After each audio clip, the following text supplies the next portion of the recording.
دوستان سلام. داشتیم با وحید گپ می‌زدیم در مورد اینکه اولین مهارت نرمی که به نظر شما نیاز یه نفر واسه توسعه فردیش یاد بگیره چیه. بعد آقا یه موضوعی رو گفت که برای من خیلی جالب بود. راستش اصلا تا حالا این عبارت رو به این شکل نشنیده بودم.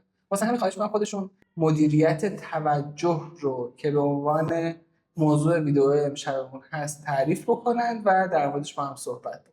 سلام وحید. سلام. یه معرفی خودتون رو بکنید و بعد با هم دیگه شروع. زنده باشید. من سلام می‌کنم به دوستانی که ویدیو رو می‌بینند. امیدوارم که حالشون خوب باشه و روزگار بر وفق مرادشون. عرضم به خدمتتون، شما سوال پرسید از من، معرفی هم گفتید بکنم. یه معرفی داشته باش. من توسعه فردی رو دوست دارم. مطالعه تو این زمینه چیزی که کمک میکنه آدم خودش رو بهتر بشناسه و بتونه بهتر پتانسیل‌های خودش رو رشد بده. اگر خیلی مختصر توسعه فردی رو تعریف بکنم، فکر می‌کنم توسعه فردی به این معنا که من خودم رو دارم توسعه میدم نیست، اتفاقا پیوند داره با توسعه اجتماعی. یعنی وقتی من بهبود پیدا کنم، خیلی جا این بهبود در ارتباط با دیگران معنا پیدا میکنه و عملاً دغدغه توسعه فردی میتونه به عنوان یک عامل واسه توسعه اجتماعی هم بهش نگاه شه. حالا این حوزه علاقه واسه معرفی. عرضم به خدمتتون، شما فرمودید و پرسیدید که به نظرت مهمترین، اگه بگن 10 تا مهارت مورد نیاز تو دنیای امروز مهارت نرم چیه، مهمترینش به نظر شما چیه؟ من گفتم مدیریت توجه. درست. بله. خیلی شاید تعریف آکادمیک یا علمی الان تو ذهنم نباشه که بخوام واسهتون بگم، عرض بکنم، اما از خود مفهوم توجه یک کمی شروع بکنیم شاید بهتر موضوع قابل فهم باشه. هر جام شما باید کات بکنید گفتگو دیگه.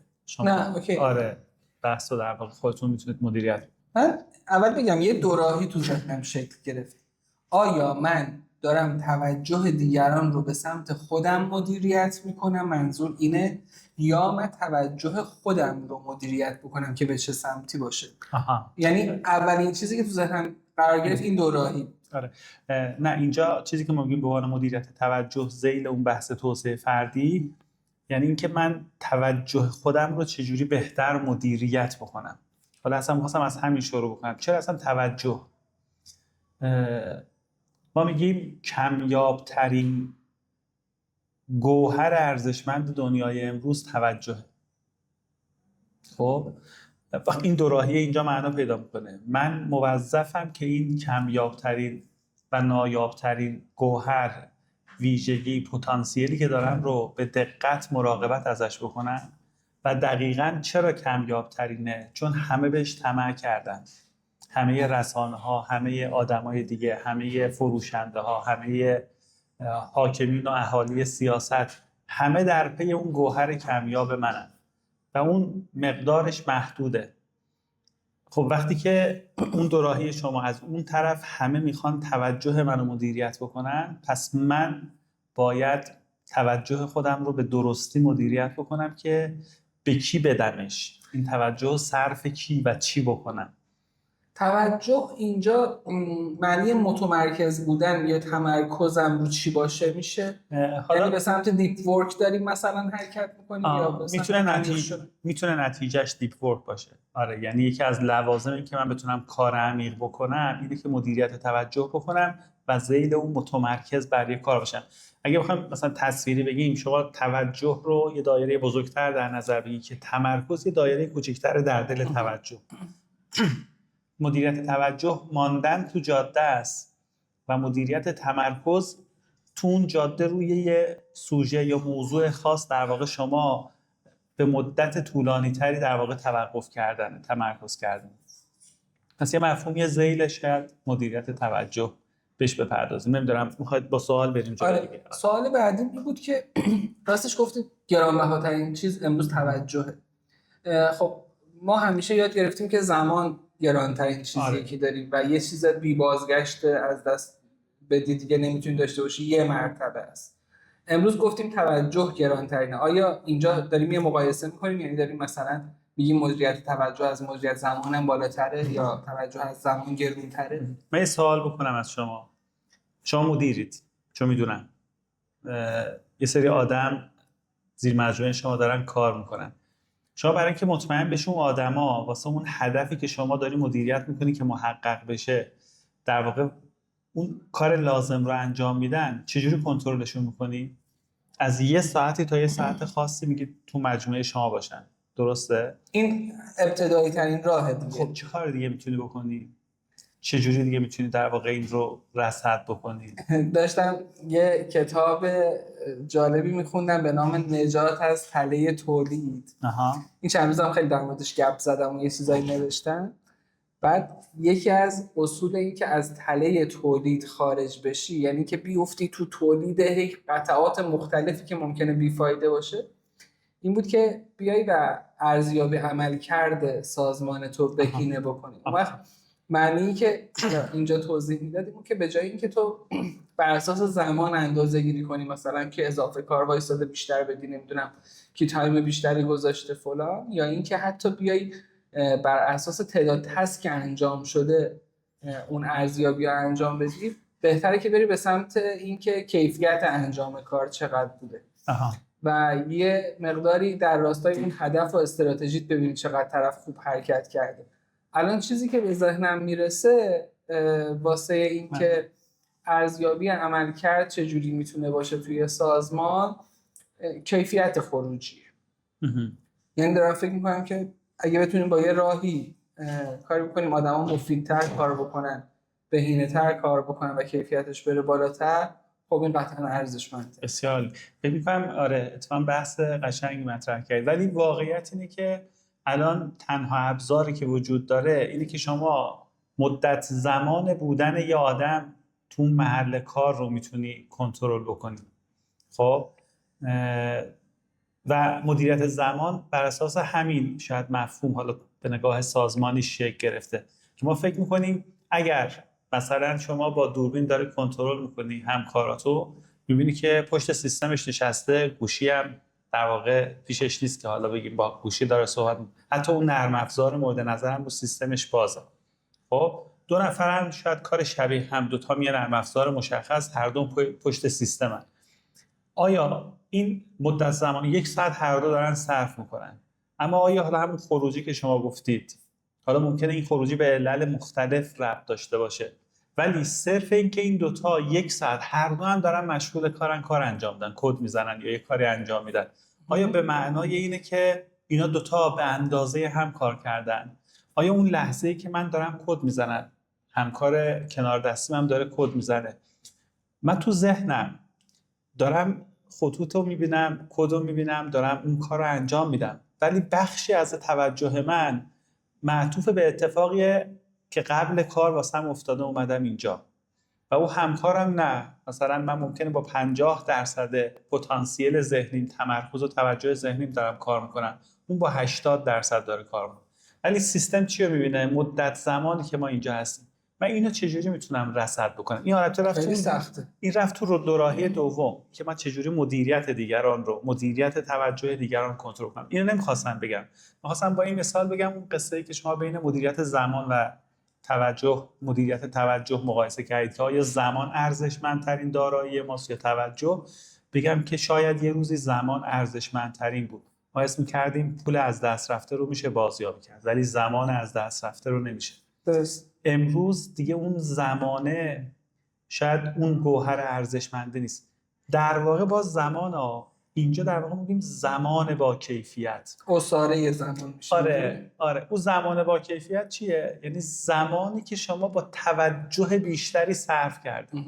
یعنی ممکنه اون زمان صرف کردید با 2 نفر با هم وعده میکنیم با هم گپ بزنیم، شما دوست منی، من دوست شما، یا من میخوام نیم ساعت بیام واسه درد دل کنم، صحبت کنم، من نیم ساعت برای شما زمان صرف کردم، اما با چه کیفیتی؟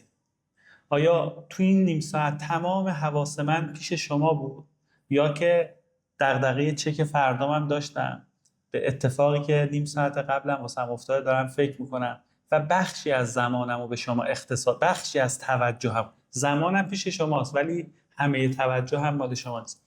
حالا همین توجه خیلی ارزشمندتر از زمانه و در واقع کیفیت بخش به زمان میشه. مال همین عصر مدیریت زمان میگن دیگه گذشته، ما رسیدیم به مدیریت توجه. اصلا یه اسمی هم به این زمانه میدن، میگن که شاید بشه بگیم زمانه پریشان فکری، زمانه گسستگی و سرگردانی، زمانه‌ای که همه دارن هجوم میارن حواس منو پرت کنن. در واقع حواس منو پرت نکنن، حواس منو متوجه خودشون بکنن و اینکه من بتونم توی این زمانه حواسم متوجه کاری باشه که باید انجام بدم. ما همین میگیم مهمترین مهارت نرم زندگی تو این دوره شاید این باشه که من بتونم این گوهر کمیاب رو صرف کاری بکنم که باید بکنم هوشمندانه. یه جمله حالا یادم شما به من گفتید که کتابم در واقع تو این زمینه معرفی بشه. این کتابی هست به نام مدیریت توجه مال آقای نیر اپال که با همین عنوان و البته مدیریت توجه بله ترجمه‌های دیگه هم با عنوان‌های دیگه شده. صوتی هم داره یا نداره؟ چک نکردم راستش. آره ایشون میگه که در آینده دو گروه در جهان خواهند بود: کسانی که میگذارند دیگران توجه و زندگیشان را اداره کنند و کسانی که با افتخار خودشان را حواس جمع مینامند. یعنی میگه اصلا از این منظر میشه آدما رو تو آینده جهان به دو دسته تقسیم کرد: آدمایی که در واقع توجهش مال خودش نیست، یعنی تمام اون سرمایه محدود ارزشمند و کمیابش متعلق به دیگرانه، دیگران دارن ادارش میکنن که الان تو به چی فکر کن، به چی توجه کن، و معمولاً گسسته هم هست، توجه‌های خرد پراکنده است و آدمی که میتونه پیوسته روی یه موضوعی خودش در واقع توجهش رو به تعبیرشون ذهن حواس جمع داره. یه عبارت زشتی به ذهنم رسید، میشه تبدیلش کنیم به آدمایی که افسارشون دست خودشونه و انگار آدمایی که افسارشون دست خودشون افسار ذهن و افسار ذهن و فکر و انرژی و وقتشون. میدونید واقعا داره عمقمون خیلی کم میشه و تحت الشعاع خیلی چیزا قرار میگیره و من حتی میخوام بگم آدمای امروز که عمیق بودن و سختشونه واقعا، شاید وقتی که عمیق بودن رو تجربه کنن یهو احساس شگفتی بهشون دست. یعنی این که میگم من مبتلا بهش هستم و نه که بخوام کسی رو نصیحت کنم، یه وقتایی که یه کتاب میگیرم دستم که خیلی هم اتفاق نمیفته، بعضی وقتا این اتفاق میفته و میبینم ساعتها گذشت و یه مفهومی رو انگار دارم فکر میکنم و عمیق دارم یاد میگیرم، اصلا احساس میکنم مدت هاست این حس رو نداشتم و این تجربه واسم خیلی خاص شده. آره دقیقاً. اتفاقا میگم این ما انقدر تو این زمانه لذت متمرکز و به شکل پیوسته برای مدت قابل توجه روی کار متوجه موندن رو نچشیدیم که اگه این تجربه واسمون حاصل بشه بسیار بسیار شگفت زده میشیم. یعنی متوجه میشیم اصلا چقدر رویکرد به اون کار متفاوت شده. یه تمرینی که اتفاقا توی زمینه هست واسه تقویت مدیریت توجه همینه. میگه که مثلا من به شما میگم خب میخوای کتاب بخونی، همه عوامل حواس پرت کننده رو بذار کنار و سعی کن با توجه کتاب بخونی. نمیتونن، خب چون یه کار دستوریه. یه کار مورد علاقت رو پیدا کن. دوست داری فیلم ببینی، هیچ اشکالی نداره، ولی انتخاب کن که 1.5 ساعت 1 ساعت بدون اینکه سراغ کار دیگه بری غرق بشی و با تمام توجه همون فیلم رو ببین. یعنی همون تمرین متمرکز بودن رو، توجه داشتن رو با کار تکنیکش اینه که با کار مورد علاقه برای اینکه اون مقاومت نباشه، چون اونجا شما داری تکلیف میکنی به خودت و بسیار دشواره واسه ما اینکه توجهمون رو مدیریت بکنیم. چون آره، ولی شما یه کار مورد علاقت، آقا دوست دارم مثلا با دخترم بازی کنم، میگه گوشی رو بذار کنار که یکی از عوامل حواس پرت کننده جدی میگه دزد توجه. آفرین. و بگی آقا این 1/2 ساعت میخوام بدون اینکه به هیچ کار دیگه بپردازم، حتی این مهمترین کار پیش اومد، 1/2 ساعت میخوام کاری که دوست داری یواشاش. و یه استعاره قشنگی ساختن، میگن که همه اون قواعدی که در ارتباط با تقویه ماهیچه‌های بدن وجود داره، انگار ما یه ماهیچه توجه هم داریم که باید همونجوری ورزش بدیم. خب این در واقع مسیر تمرینی مدیریت توجه. این استعاره کمک میکنه که ما فهم بهتری پیدا کنیم. شما وقتی میخوای ماهیچه رو تقویت بکنی چجوری عمل میکنی؟ یه دفعه مثلا یه تمرین سنگین میکنی؟ نه، یعنی که توجه هم شاید مثلا تبدیل شده به اینکه بیش از مثلا 30 ثانیه 45 ثانیه 1 دقیقه نمیتونم روی کار بمونم و پرت میشم میرم سراغ یه کار دیگه. خب اگه میخوام تقویت بکنم طبیعتا نباید بگم که آقا من 1 رو میخوام الان فلان کار رو با توجه. نمیشه. چنانچه یه آدمی که تا حالا دمبل نزده و مثلا تمام توانش اینه که مثلا 2 تا 5 کیلو رو بلند بکنه، نمیتونه یه دفعه 20 کیلو بلند بکنه. آروم آروم. آفرین. ارگانیک باید. آفرین. دقیقاً. باید ظرفیت یا اون در واقع تقویت ماهیچه توجه ما همینجوری باید آروم آروم آروم تمرینش بدیم با کار مورد علاقه و توی سیر تدریجی و ارگانیک در واقع شما اینو رشدش بدید. همینجوری که عرض کردم خدمتتون پس میزنه اگر من تکلیفی خواستم یه کاری بکنم، اینجا دقیقاً همین اتفاق میفته و این نگاه میتونه کمک بکنه که چجوری من میتونم ماهیچه توجهم رو تقویت بکنم و جزء تکلیفامون باید باشه. یعنی اگه واقعا به واقعیت این موضوع پی بردیم که چقدر این مهارت مهمه، پس مسیر تمرینیش هم باید تو زندگیمون قرار بدیم. یه جمله اینجا بگم بعد بریم سوال بعدی شما. یه قبلا یه آدمی که می‌خواست به دیگری شاکی بشه که تو اصطلاح حالا توی رابطه بین با هم بودن، گفت تو واسه من وقت نذاشتی. این مال اون عصریه که مدیریت زمان اون گوهر نایاب و کمیاب بود. ولی الان دیگه این کلمه رو بگیم وقت نذاشتی میگه چرا من بودم. ولی مثلا وقتی که ما کنار همیم ولی گوشیم هم چک میکنم فکرم جای دیگه است، وقت رو گذاشتم نمیتونی بگی یعنی تو به من توجه نکردی. بچه‌ها امروز این حرفو زیاد میزنن. آره. قدیم هم گفتیم واسه من وقت نذاشتی، چون واقعا وقت نمیذاشت. اصلا یه جوری بود که وقت گذاشتن تقریبا ممزوج با توجه بود. آره. یعنی چون طرف حواس پرت کننده این وسط خیلی کمتر بود. آره. یا ما بلدتر بودیم. آره. ولی امروزه ممکنه شما وقت زیادی هم کنار هم میذارید اما اون وقت با توجه نیست. یعنی یک زمان کم کیفیتیه که خب او اثر بخشی لازم نه تو روابط بین فردمون داره نه. یه تو مسیری که به سمت تهران اومدیم یه پادکستی رو محمد گذاشت از سری پادکست‌های آقای علی بندری که کتاب معرفی میکنه، بی پلاس. آره، و کتابی بود به نام ملت دوپامین. بعد خیلی مفهوم جالبی بود، یه مشابهتایی هم به این داستان داشت. یعنی گفتم آدمایی هستیم که انگار همش تو طول روز داریم دنبال دوپامین میگردیم و خیلی وقتا با نوتیفیکیشن ها، با خوراکی که از رسانه ها نمیدونم اینستا و اینجور چیزا میگیریم داریم خودمون رو تغذیه میکنیم. بعد اول که یه مفهوم جالبی رو گفت که یه حالت ترازویی ذهن. شما وقتی دوپامین بهش میدی، این واسه این که تو متعادل باشی شروع میکنه یه اسمی هم گفت، مثلا فرض کنید آنتی دوپامین ترشح میکنه و این میاد و تاثیر اون رو بعد مدتی خنثی. حالا اگه هر روز و هر لحظه بهش عادت دادی که من به تو دوپامین میدم، اونم شروع میکنه پیوسته اون آنتیه رو تولید، توازن رو برقرار کنه. حالا اگه تو یه روز گوشی نباشه، نمیدونم اون ابزار شادی رو نداشته باشی که حالا خیلی وقتاش تبدیل به نوع اعتیاد میشه، بدن تو همچنان داره اون آنتی رو ترشح کنه و تو حال بد داری. مثل اعتیاد هست که میگن روز اول که یه چیزی استفاده کردی لذت میبری که بعد دیگه اون لذت بالا رو تجربه نمی‌کنی. با این بالانس کردنی که تو به صورت شیمیایی تو بدن اتفاق میفته اینو توضیح داد و خیلی جالب بود که برعکسش هم گفت. یعنی گفت زمانی هم که شما بتونی حوصله سر رفتن رو تحمل کنی، بتونی نیومدن سراغ اون دوپامینزاها رو تحمل بکنی و باش زمان بگذرونی، برعکس یه حس بدنت اون طرفش رو ترشح میکنه و تو در واقع اون رو بی‌نیاز میشه بدنت ازش. مفهوم جالبی بود انصافا تو زمانی که همه اینا داره توجه ما رو به خودش میگیره.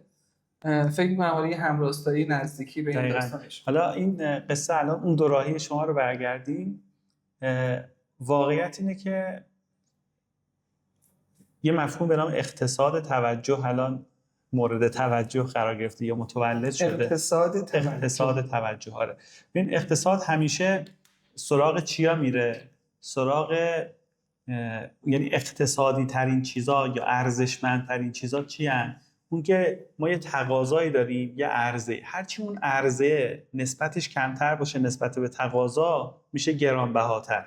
درسته؟ الان درآمدزایی کمپانی‌های اقتصادی سر چیه؟ سر اینه که بتونه توجه بیشتری از شما جلب بکنه. حالا این نمود بارز شما تو در واقع چیزای مبتنی بر وب خیلی می‌بینیم دیگه، شبکه‌های اجتماعی به شکل مختلف در واقع داره خودش رو هی در معرض توجه و دید من قرار میده و عملاً اون درآمد اقتصادیش معطوف به اینه که چقدر بتونه حواس‌های بیشتری رو به خودش جلب بکنه. و این مفهوم اقتصاد توجه به معنای همین که چجوری این منبع کمیاب رو در واقع کسی میتونه بیشتر به دست بیاره، در واقع اون قدرت اقتصادی بالاتره. یه روز شاید این زمان بود، یه روزی شاید قبل در واقع حالا عصر که حالا توجه باشه خود اطلاعات بود.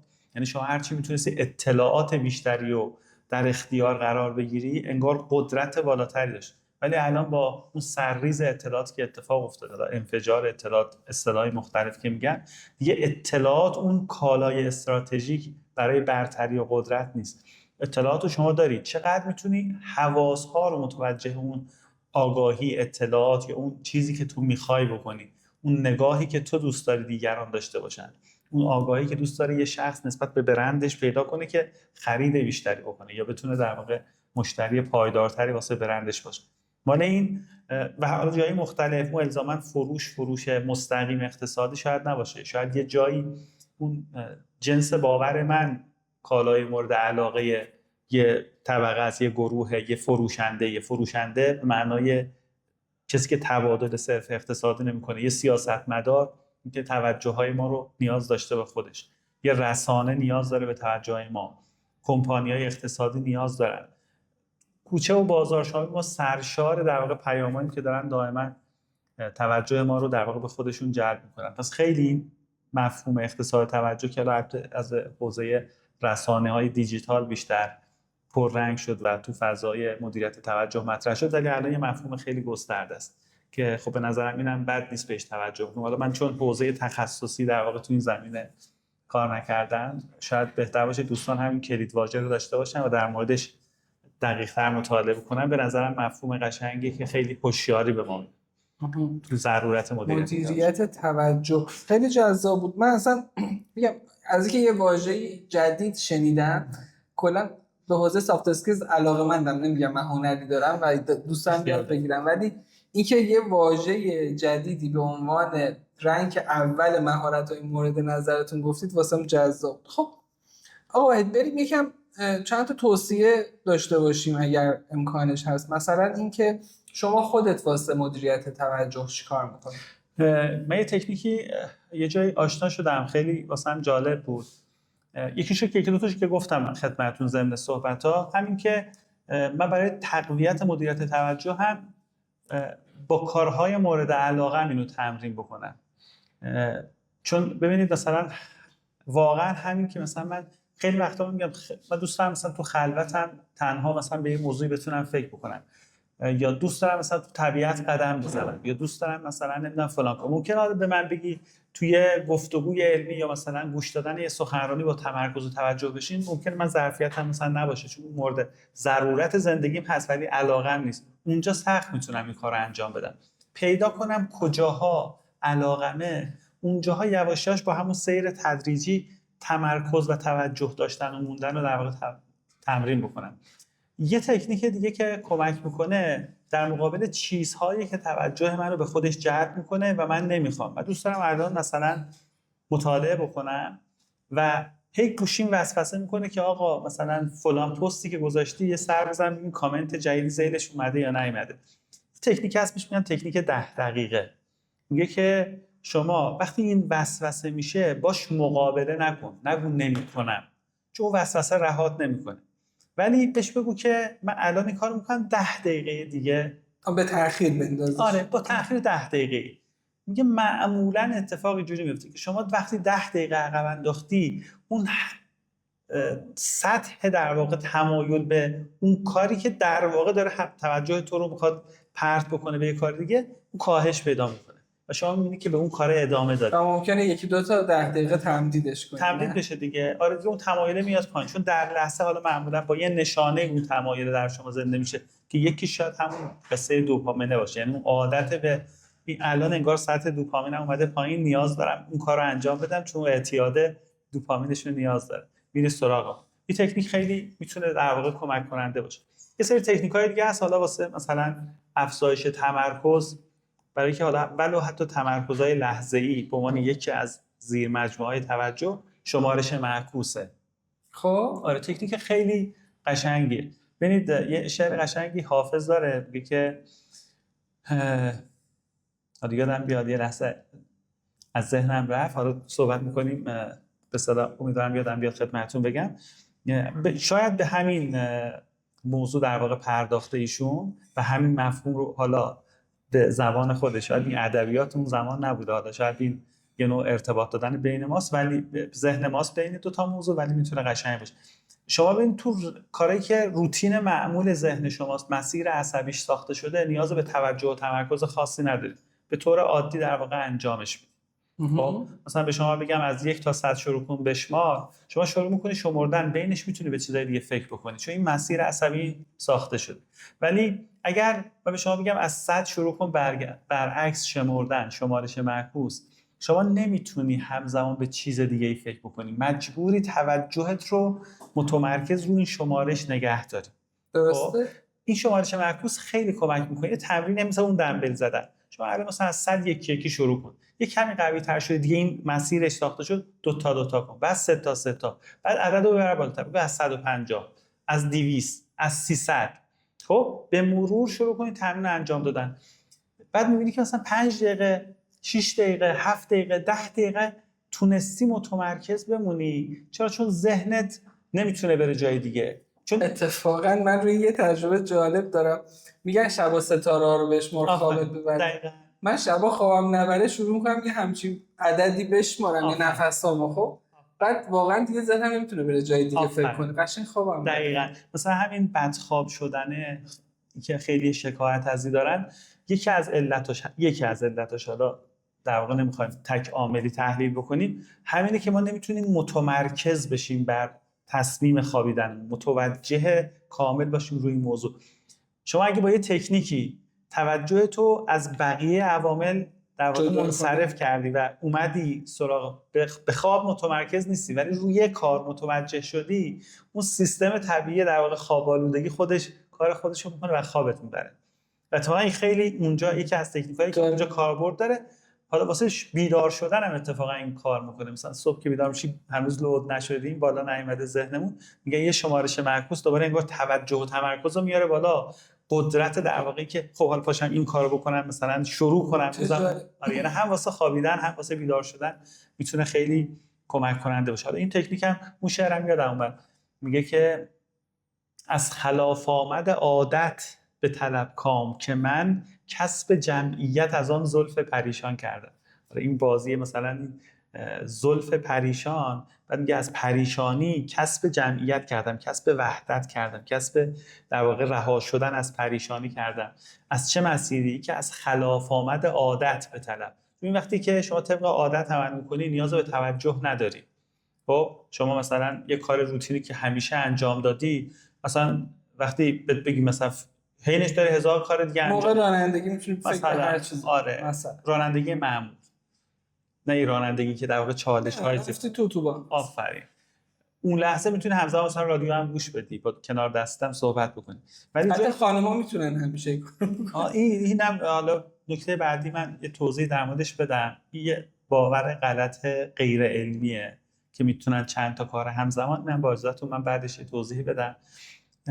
ولی وقتی که شما یه کاری که ما میگیم خلاف آمد عادت، در واقع یعنی برای مسیر عصبی تو ذهن شما ساخته نشده واسش که انرژی کم ذهنی نیاز باشه واسه شما، در واقع یه نوعی انگار ناخودآگاه یا با کمترین توجه ذهنی بخوای انجامش بدی.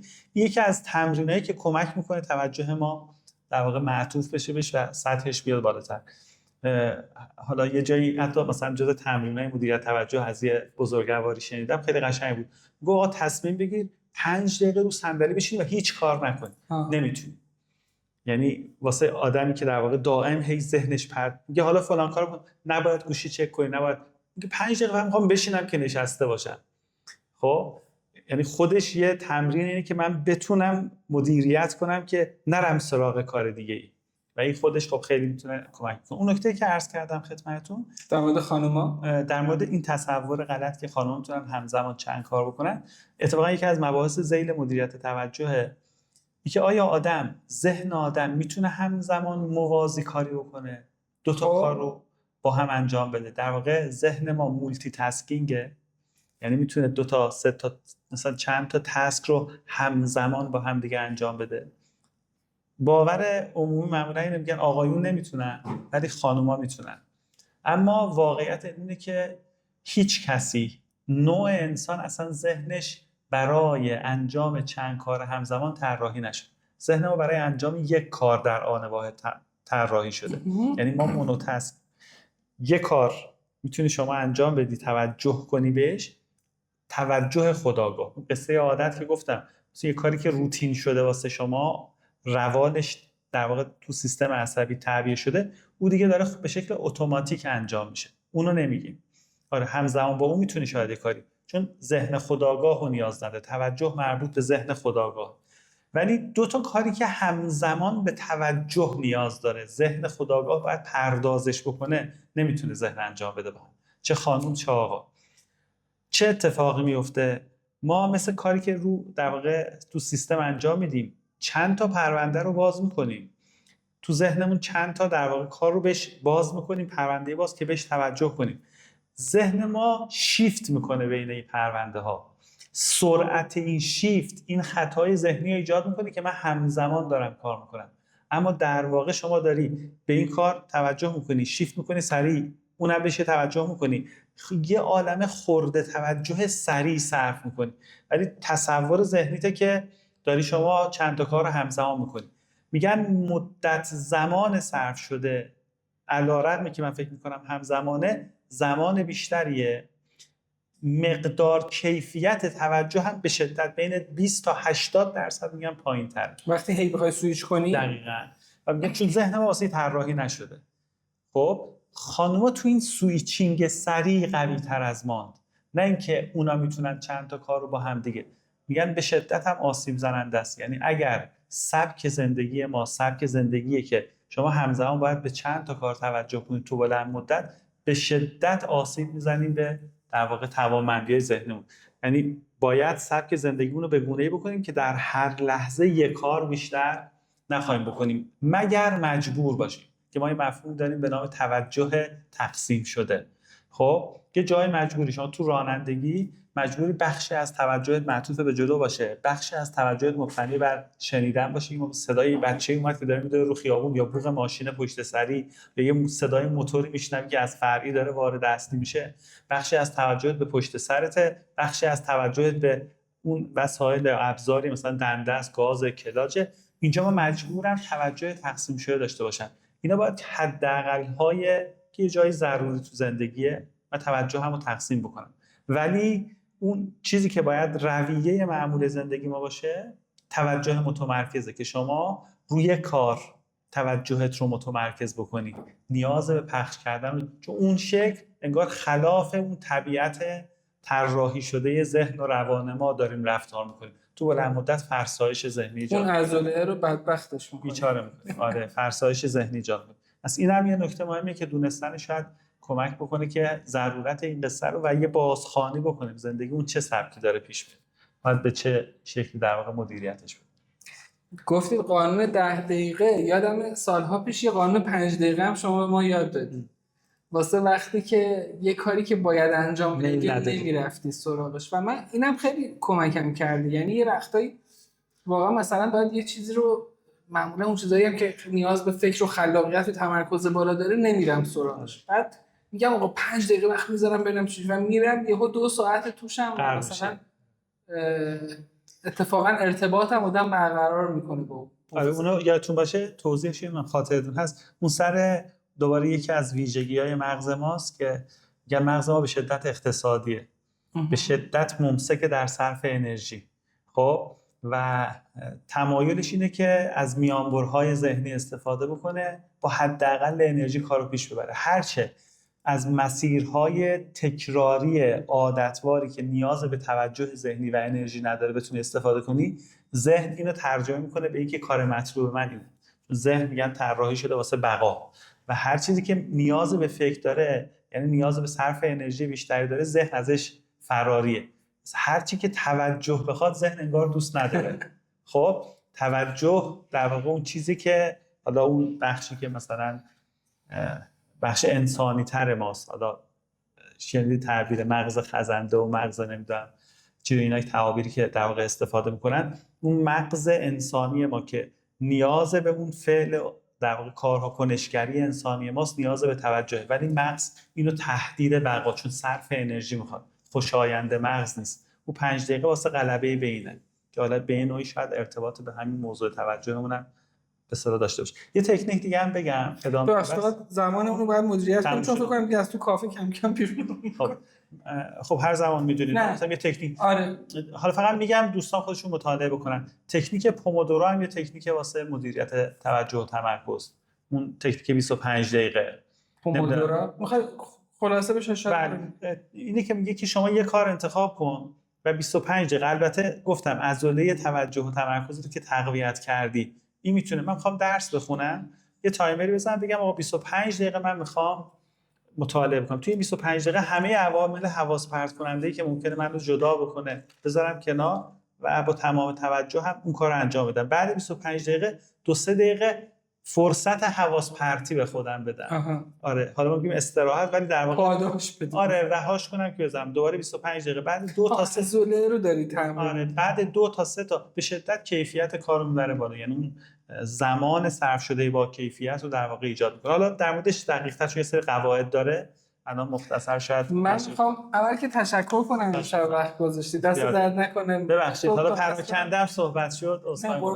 من فکر می‌کنم یه سری چراغ که روشن بشه و خیلی هم مخاطبینمون واقعا استقبال جالبی داشتن. یعنی من اصلا سمت سافت اسکیلز شاید خیلی پلن نداشتم حرکت کنم، داشتم روی کانال یوتیوب هم یه سری تکنیک‌ها رو یاد میدادن، ولی انقدر فیدبک عجیبی اتفاق افتاد که اصلا یه انگیزه مستمر صاحب سخن رو سر ذوق‌آورد. درود بر مستمعین شما که علاقه‌مند حوزه سافت اسکیلز و در واقع مهارت‌های نرمن و واقعیت قصه هست که اینا شاید اون ضروریات، همه رفتیم سراغ مهارت‌های سخت کردیم برتری آدمات اونه، ولی واقعیت انگار اینه که اون هویت انسانمون بیشتر به نیاز به مهارت‌های نرم داره. ممنون از شما که توی زمینه دارید کار می‌کنید. قربونتون، جذاب است. سلامت باشید. سلامت. من فقط می‌خوام قول بگیرم که ان شاءالله هم موقع فرصت داشتیم گاه‌گداری بشیم زنده باشید. سلامت باشید. میگم ببخشید من امروز از صبح هم سر کار بودیم تا الان یه مقداری شاید اون انسجام گفتار یا صحبت‌ها نبود، یه گپ دوستانه. چند تا چراغ روشن کردید. سلامت باشید. شما میگم. متشکرم از دوستانی که همراه بودن. درود بر شما، خیلی ممنونم که همراه هستید. نظراتتون خیلی ارزش داره، واقعا بر اساس نظرات دوستانی که داره ادامه ویدیو ساخته میشه. لایک و سابسکرایب هم که حتما میکنید. درود بر شما، متشکرم. خدا نگهدارتون.